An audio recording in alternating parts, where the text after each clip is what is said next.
discovered when we examined their books that these huge purchases from banks were not recorded. They were not properly, they were not even documented in some cases. So what happened? Between the bank and the BDCs, these huge sums, we discovered that in a quarter, about $2 billion were sold to BDCs. So we then asked the BDCs, what did you do with the money? There was no explanation. So as long as they cannot meet the conditions of the licenses, we withdrew their license. Okay, sorry, if I could just very quickly, what could they possibly be doing with it? Because I know that if I want to travel a number of times, I just go to a bureau de change, or I go to the parallel market, as they are called, to get the money that I need. I have never, in the last 10, 12, 15 years, been able to get into a bank and say I need dollars, and they say, oh, there you go, it's 130 naira. It's never happened. I've never found a single bank in Nigeria that I can walk into and say I need dollars and buy from them, ever. Well, I have been able to. I have never seen it happen. So I'm glad that you have been able to. All banks, you can walk to any bank and get what you need. You should be able to walk to a bureau de change and also get your need. Parallel market, as we call it, is really parallel. I'm sure they are not licensed to sell it. And if you get fake money or you get anything, you can't complain. But we have almost 3,000 bureau de change all over the country that have our licenses, and they are authorized to sell. But what we have asked is that if you get these huge sums of money, how many $5,000 or $10,000 did you sell? To whom did you sell to? But there was no explanation, which means... Where would a BDC normally get their stock of foreign exchange? Central Bank sells directly to BDCs, $50,000 a week. Okay. Every week. We sell $50,000 to BDCs. Every week? Every week. All licensed bureau de change get $50,000 from Central Bank every week. Okay. Which we estimate is enough to sell to small end users. We also assume, or we allow bureau de change to be able, when you come in from US, you're coming in from other countries and you have you have dollars to change, you can also surrender your dollar and get naira from them. That's what they're set up to do. Oh, okay. It's also, let me also add that they can also buy from the banks. But the huge sums that they are buying from the banks, we haven't seen it on our import bill. That means it's not used for importation of goods or services. We haven't seen it anywhere. So what happened to it? Any suggestions as to what they could be spending those huge sums of dollars for? A lot of that money finds its way out of this country. People take it to other countries to sell. Some of them end up domestically. Like you said, some get it, pay for some services that are supposed to be denominated in naira, they pay in dollar, and probably simply, again, corruption. Money that people want to keep. How does this affect the value of the naira? Which is what this is all about, isn't it? That's why the central bank is so interested. Yes, it puts a lot of pressure on naira. You know, the demand suddenly escalates, and then the cost it depreciates. You then have to pay more naira to be able to get dollar. And it's it's our own job to defend the value of the naira.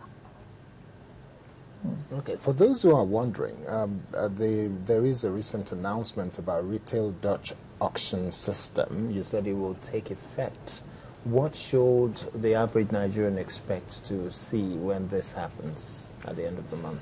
It has already happened. Oh, it has happened? Yes, it happened on Wednesday. What we do during the wholesale Dutch auction is to allow banks to come to the central bank window and buy foreign exchange on their own accounts.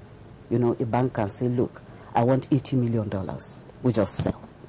And the bank, in turn, is supposed to send to end users. That's people who are importing, who opens letters of credit, all sorts. But now with the retail, the difference is that we are not going to be selling to the bank on its own account. We'll be selling to the customers of the bank through the bank. So in other words, when a bank comes, a bank must be able to say XYZ needs this amount to import rice, to import petroleum, to import cars, and then we look at the documentation. So that's why we call it retail.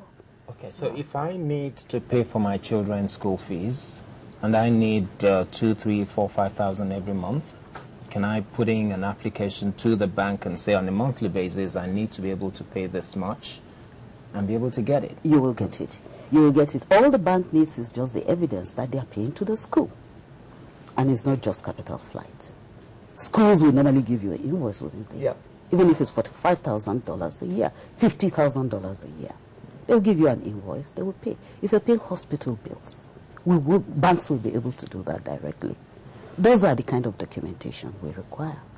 This retail Dutch auction, in terms of convenience for the commercial banks, is it not a bit stressful that they have to come with specific demands from their customers as opposed to just coming with a blanket demand? We need 300 million this week. No, but if they need 300 million, it's because customers are demanding it. There's nothing, it's just one step about what they usually are expected to do. Because even if they buy on their own account, we want to come back and say, who did you sell the money to? Have you always got responses from the banks up until now as to whom they sold the money? Yes. Oh, yes. Oh, yes. We get the responses. We go back, examine their books and know who they sell. And that's why we know that they had sold huge sums to BDCs. Yes, because we were talking about that before we went on air, that most of them were selling to the BDCs. Yeah. And you said it was not illegal. It wasn't illegal. It was the huge sums and the documentation. The amount was alarming. If a BDC is supposed to be selling $5,000 to customers, and here suddenly a BDC is getting $300 million in a week or in a month, then you know there's a problem. What is this BDC doing with all that money? What is the BDC doing with the money? We have also received complaints from other countries who will write and say, Central Bank, do you have a law, do you have a rule as to how much your citizens can take out of the country? Because they found suddenly there's a passenger shows up with $3 million in his bag, $2 million in the bag, cash. In his bag? Yes. Yes, we have evidence to that. And they want to know, what are we doing? So that's simply money laundering. But how did they get that amount of money out of the country in the first place? From the airports, you have a form. Every time I travel, I fill a form that says I must declare anything above 10,000, is it dollars or pounds? I see it on that form every single time. Yes, you declare it. Sometimes they declare. Sometimes they say, okay, I'm taking 1 million. But is there a law that says they can take it out? Isn't there? We don't have. Okay. The law just says declare the amount. So is CBN now working on that kind of law? We are working. So I can't carry a suitcase full of dollars out of the country? Out of the country. We're working on that. But the first step is to even stop the importation.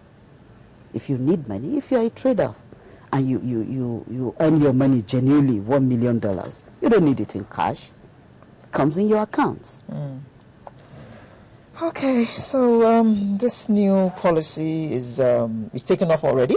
It's taken off. The ban is on. And we discovered that the demand by the banks is about just 50% of what they normally demand. So it's working already within 1 week? It's working already, just 1 week.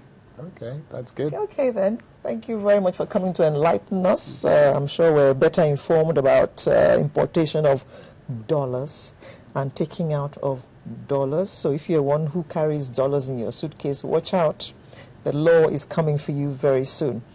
All I have to do now is just thank the Deputy Governor of Economic Policy over at the Central Bank, Dr. Sarah Alade, for coming to enlighten us. Thank you very much for coming. Thank you. Sunrise will return in just a moment. Please don't go away.